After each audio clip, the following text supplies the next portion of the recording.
আচ্ছা, আজকে আমরা মেমোরি ম্যানেজমেন্ট থেকে টপিক করছি, অপারেটিং সিস্টেমের মেমোরি ম্যানেজমেন্ট।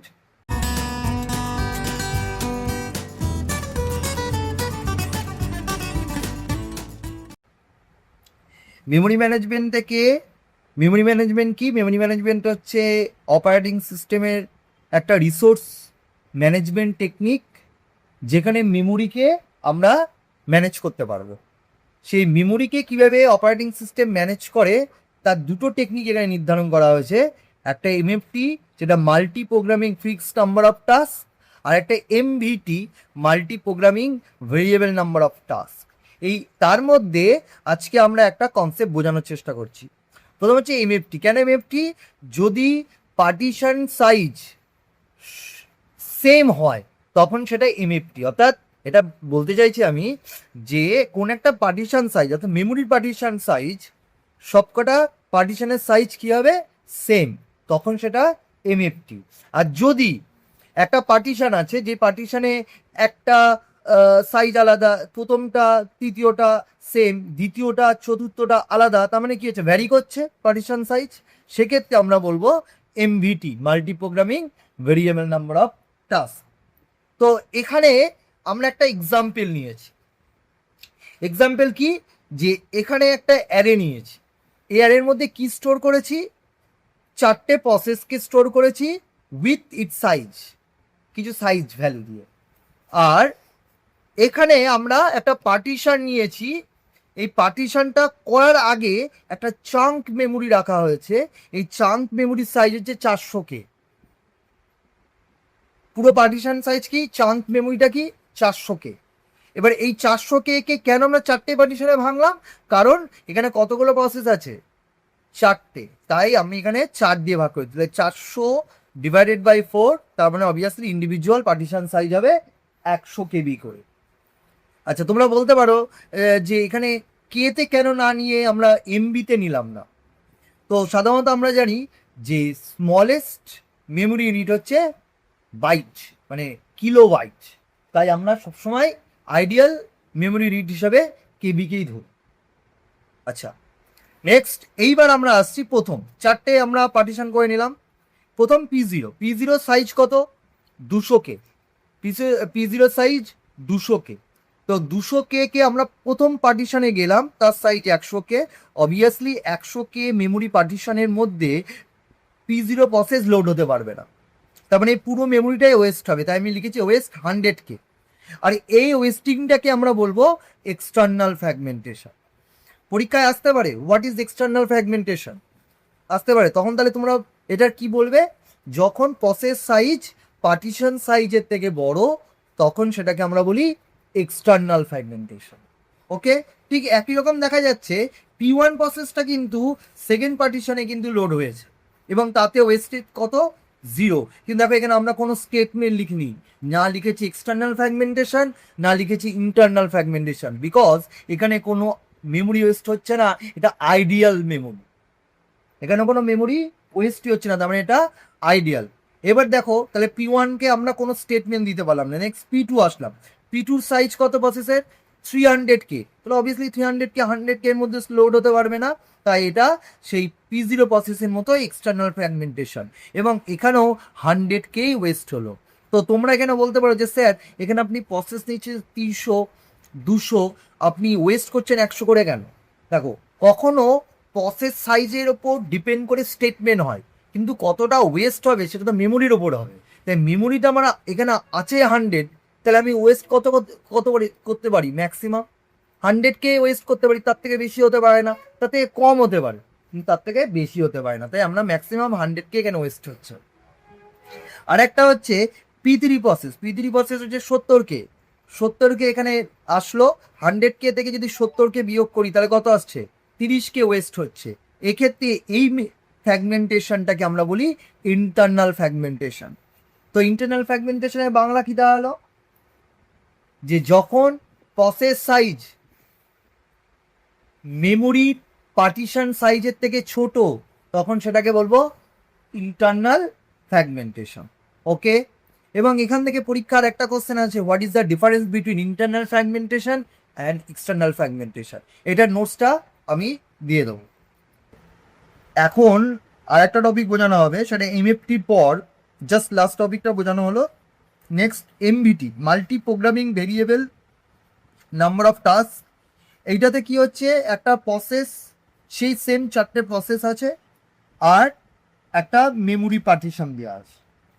এই মেমোরি পার্টিশনে আগে থেকে কোনো পার্টিশন তুমি করবে না, বা তোমরা কোনো পার্টিশন আগে থেকে ভাঙবে না। এটা ধরে নিতে হবে টোটাল মেমোরি সাইজটা হচ্ছে 400K, যেটা একটা chunk of memory without partition. তারপর প্রথম P0 আসলো, তাহলে P0 size 200K, P0 200K এখানে লোড করে দিলাম। তাহলে রিমাইন্ডার মেমোরি কত, বা রিমেনিং মেমোরি কত থাকছে এখানে আছে। তাহলে টোটাল 400K থেকে 200K বেরিয়ে গেল, তাহলে পড়ে থাকলো আর কত, আর পড়ে থাকলো হচ্ছে 200K। তারপরে P1 আসলো 100K, তাহলে আর বাকি আছে পড়ে অবশিষ্ট মেমোরি হচ্ছে 100K। এবার P2 তো 300K লোড হতে পারবে না, তাহলে P2 হয়ে গেল এক্সটার্নাল ফ্র্যাগমেন্টেশন। আর P3 যে পড়ে আছে, পড়ে থাকা মেমোরির মধ্যে পড়ে আছে 100K, 100K এর মধ্যে P3 লোড হলো 70K দিয়ে, তাহলে পড়ে থাকছে 30K। ওকে, তাহলে এমভিটির যে কনসেপ্টটা, এটা হচ্ছে পুরো চাঙ্ক অফ মেমোরিটাকে আমি একটা সিঙ্গেল পার্টিশন ধরেই একটার পর একটা এগোতে থাকবো। আচ্ছা, এখান থেকে একটা জিনিস তোমরা রেডি করে রাখবে পরীক্ষার জন্য, সেমিস্টার এক্সামের জন্য, সেটা হচ্ছে ডিফারেন্স বিটুইন এমএফটি অ্যান্ড এমভিটি। এটা খুব ইম্পর্টেন্ট, এটা আসে পরীক্ষায়, যে এমএফটি আর এমভিটির মধ্যে কি পার্থক্য। নেক্সট আমরা আরেকটা টেকনিক এখানে আলোচনা করব, সেটা হচ্ছে memory allocation technique. Memory allocation technique মানে মেমোরিকে ব্যবহার করার জন্য অপারেটিং সিস্টেম নিজে থেকে 3টে ফিটিং অ্যালগোরিদম ব্যবহার করে থাকে। First fit algorithm, post fit algorithm আর best fit algorithm. First fit যে অ্যালগোরিদমটা আছে, সেই অ্যালগোরিদমটা আমি একটা এক্সাম্পল দিয়ে বোঝাচ্ছি। ফার্স্ট ফিট, ও স্পিড আর বেস ফিটটা। প্রথম আমি ফার্স্ট ফিটটা বোঝাচ্ছি, ফার্স্ট ফিটটা আমি তোমাদেরকে বোঝাচ্ছি। ওকে, ধরে নাও একটাই প্রসেস আছে, সেই প্রসেসটা P0 এবং তার সাইজ 150K, মানে 150 KB। আর পার্টিশন আছে 3টে,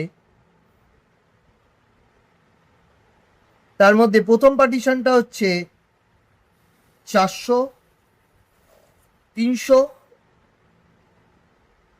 400 আর 200। তাহলে ফার্স্ট ফিট অনুযায়ী এই P0 প্রসেস কোথায় দেবে তোমরা, সেটা শেখানো হচ্ছে। ফার্স্ট ফিট অনুযায়ী P0 প্রসেস স্টোর হবে 300K, কারণ 150K এই বাদিক থেকে যদি আমি স্ক্যান করি, তাহলে 300K এর মধ্যে কি লোড হতে পারবে কি না এটাও দেখতে হবে। ফার্স্ট ফিটের রুলস হচ্ছে বাদিক থেকে আমি স্ক্যান করতে গিয়ে প্রথম যেটা সুইটেবল পেয়ে যাবো সেখানে দিয়ে দেবো। যদি 300 400 মধ্যে এটা 400 300, তাহলে 400K দিয়ে হয়ে যেত। তাহলে এখন ফার্স্ট ফিট অ্যালগোরিদম অনুযায়ী P0 অর্থাৎ 150KB প্রসেসটা কোথায় স্টোর হলো, 300KBর মধ্যে স্টোর হলো, আমি এটা P0। আর কতটা ওয়েস্ট হলো, এই 150K আরো ওয়েস্ট হয়ে থাকে। ক্লিয়ার? এবারই এই ফার্স্ট ফিট এই প্রসেসটাকেই যদি আমরা বেস ফিট দিয়ে চেক করি, কি করি এবার, বেস ফিট সেম প্রসেস। ধরে নাও P0 প্রসেসের সাইজ সেই 150ই আছে, আর পার্টিশন সাইজ সেই সেম 300, 400, 200। তাহলে এখন বেস ফিট অনুযায়ী P0 কোথায় স্টোর হবে? এই 3টে পার্টিশনের মধ্যে সবচেয়ে কম ওয়েস্ট হবে পার্টিশন কোনটা 150-র জন্য? Obviously 200K। তাহলে বেস ফিটের রুলস হচ্ছে আমি প্রসেসটাকে সেই পার্টিশনে লোড করব যেখানে মেমোরি ওয়েস্ট সবচেয়ে কম হবে, তার জন্য এই ফিটিং অ্যালগোরিদমের নাম হচ্ছে বেস ফিট। অর্থাৎ এখন কোথায় গিয়ে স্টোর হবে P0টা 200K-তে, তাহলে সেক্ষেত্রে ওয়েস্ট কত হচ্ছে, অনলি 50K ওয়েস্ট হচ্ছে। এবং লাস্ট ওসফিট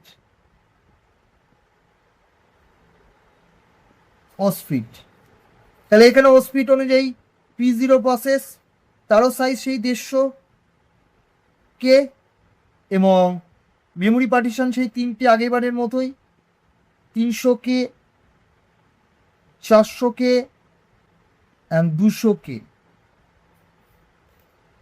তাহলে এখন ওসফিট অনুযায়ী P0 প্রসেস স্টোর হবে কোন পার্টিশনে?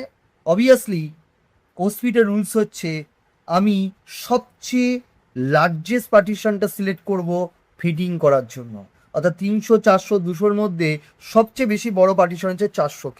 তাহলে আমি এখন P0 কোথায় স্টোর হবে? P0 স্টোর হবে 400K-তে এবং সবচেয়ে বেশি ওয়েস্ট এখানে হবে। কত হবে তাহলে ওয়েস্ট? 400 থেকে 150 গেলে কত হচ্ছে? 250K এখানে ওয়েস্ট হচ্ছে। তাহলে এখানে মেমোরি অ্যালোকেশন টেকনিকের তিনটে technique, first fit, worst fit, best fit, তিনটে টেকনিকই আশা করছি তোমরা বুঝতে পেরেছো। এবং আরেকটা জিনিস এখানে বলার আছে, সেমিস্টার এক্সামে এই ধরনের অঙ্কই আরও একটা ডিটেলসে আছে, কারণ আমরা এখানে একটা ইন্ডিভিজুয়াল প্রসেসের সাপেক্ষে ফার্স্ট ফিট, বেস ফিট, ওসফিট শেখাচ্ছি।